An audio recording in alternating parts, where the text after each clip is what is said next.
Well, another heat wave is hitting the country. Temperatures are expected to rise in Gauteng, Mpumalanga, as well as the Limpopo province from today right throughout the weekend.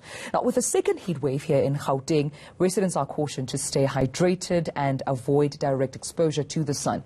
I'm now joined by ER24 spokesperson Russell Meering for some more tips to stay cool and safe. Russell, thank you for your time. Welcome. Thank you very much for joining. Let's start with perhaps how long this heat wave is expected to take place around the country. Well, the Weather Service has said that the heat wave should carry on until late afternoon Sunday.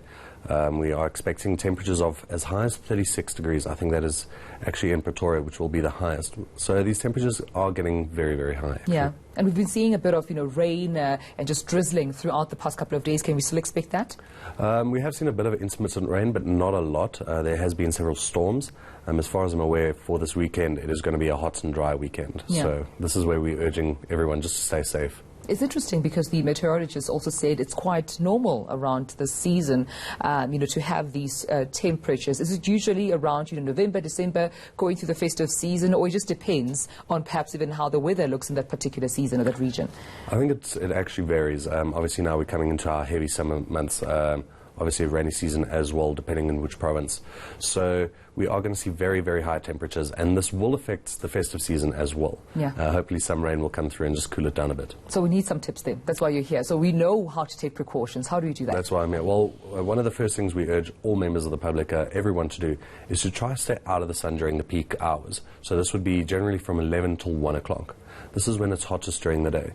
If you have to be out during this time, make sure that there's several steps that you can take. So namely a large sun hat, a very, very high SPF sunscreen, as well as stay hydrated. So not only water, you can look at a drink that has replacing your electrolytes, because obviously when it's hot you are going to be sweating and you're going to be losing these electrolytes. So make sure to utilize a drink that has these and just replenish your body. You should be looking at about 2 to 3 liters of water a day. Oh, that's a lot, but it's quite important and necessary and healthy for you too. But what was the worst then case scenario? Should you not perhaps be hydrated, having sunscreen? Or what are some of the dangers of overexposure to the sun, of not hydrating yourself during this temperatures? Well, not hydrating yourself correctly can actually lead to your heat injuries. And these are your heat cramps, your heat exhaustion and heat stroke. Which can be fatal. So some of the signs and symptoms we are looking at is your severe sweating, nausea, vomiting, headaches, loss of consciousness, and when we start moving to your more severe, your body actually stops sweating because you are so dehydrated. And sweating is the way our body cools down naturally. So one of the first things to do is remove the patient from this environment. So if they are outside on a soccer field, whatever the case may be, is move them quickly to a shady area inside. Get emergency services there immediately because this can be fatal. From there, start gradually cooling the patient, so you don't want to throw them into a pool.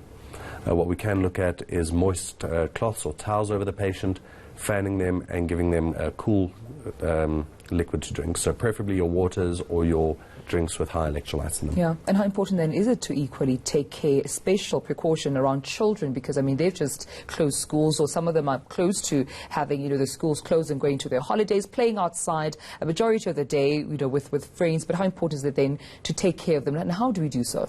It's actually very, very important. You're very young and you're very elderly. Obviously their bodies don't function as well, so it is actually very, very important. Make sure that again, your toddlers, your kids, and your elderly are kept inside during the peak hours of the day. Right? As I said, this is when it's going to be the hottest. We have seen a couple of cases already of people leaving their kids in the cars. Right. And obviously this is just not advised. We've done studies, there's been several studies going, it can reach up to 50, 60 degrees in a car. And, whether it be a child or even an animal, will only take a few minutes just to come to their injuries. Yeah. So look after the kids, make sure they're inside. Should you be going to one of our various holiday destinations, water parks, things like that, to constantly apply sunscreen. It doesn't help just applying it once and going to swim. Right. So apply it several times throughout the day. Make sure you stay hydrated. If you are going to be drinking alcohol, make sure that you drink an equal amount, if not more, water, just because alcohol will obviously dehydrate you quite quickly. Absolutely. Well, ER24's Russell Merring, thank you for your time. Thank you. Alrighty then. There was Russell Merring joining us, making sure that we keep safe and sound so we can enjoy our holidays and get to go to, or rather enter into 2020 healthy without any problems due to what the heat wave can cause us this season.